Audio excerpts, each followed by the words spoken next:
Hi, Mark Washburn here from PondAlgaeSolutions.com, and in this week's video we want to talk briefly about how to deal with your pond plants in the fall and winter periods. All of this is relative to where you live and how cold it's going to get, but for those of us that live in the northern part of the United States where we could see freezing temperatures and frozen ponds, this information is probably more applicable than it would be for somebody in a very moderate southern zone that may not ever have the pond freeze up. We would generally categorize pond plants in a couple different ways. There are the hardy varieties, the hardy water lilies and different types of aquatic plants, and then there are the tropical varieties, and as the name implies with these, they're much less tolerant of cold conditions and need to be cared for a little differently than what a hardy plant might. And then somewhat mixed in there, we also have oxygenating plants that can be dealt with as well. In terms of the hardy varieties, if you have a pond that is several feet deep and you know that it doesn't traditionally freeze up completely over the winter, many people will trim these plants back maybe to an inch or two, a few inches above the pot line, and then lower them into the depths of the pond, the deepest part of the pond. As long as that doesn't freeze, they may be fine. Now, if you have a shallower pond or you get very brutal temperatures, some people will cover their pond entirely, sometimes with sheets of plywood with hay bales on top. Other people create a small greenhouse type effect over the pond using clear plastic sheeting, and this will help insulate and provide some light penetration and actually warm the water up somewhat so it doesn't get so cold. These are options that you have.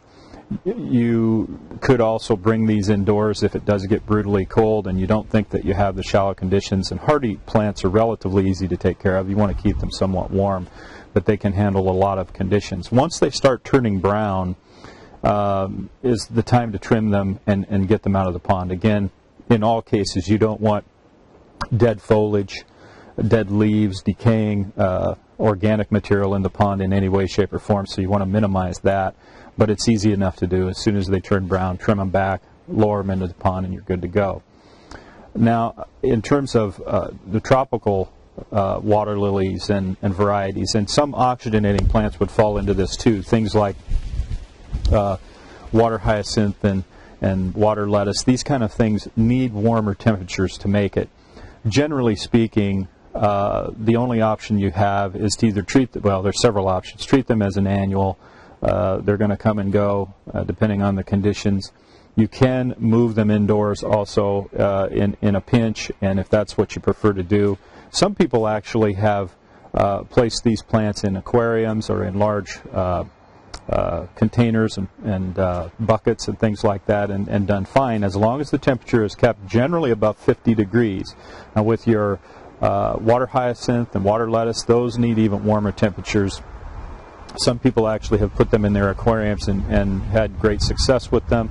Others not so much. But for the most part, all tropicals are going to need to be handled a little bit differently than the hardy plants would. Now, one other option you have with tropicals is that you can take the tubers of these plants and you can actually store them in a relatively warm place over the winter. A lot of people will put them in a burlap wrap and with peat moss or something to keep them wet. It must be a very wet, damp condition.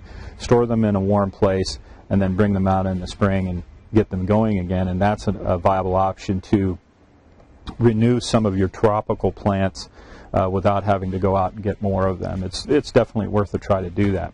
Now, I will admit that for myself personally, I don't necessarily consider myself to be an absolute expert on pond plants. One of my primary jobs is to get rid of a particular variety of pond plant, which algae is. But I know that a lot of our viewers are very well versed and very experienced in successfully dealing with taking care of their pond plants, particularly through the fall and winter, which can be a challenging time for many, many people. So if you're an experienced pond owner that has had some success in working with your pond plants, whether they be hardy or tropical varieties, and you'd like to add your commentary and suggestions and tips, please do that.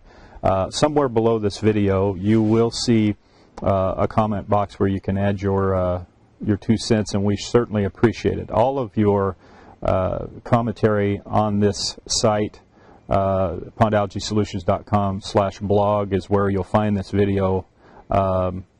They are just tremendously helpful, and we appreciate all of our viewers, all of our readers.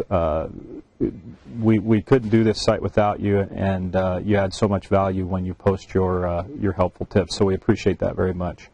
We'll see you again real soon. That pretty much closes out our fall and winter preparation series here, but we'll be back again with more helpful tips. Please let us know what you'd like to see, and we will try to provide that down the road. Take care, everybody.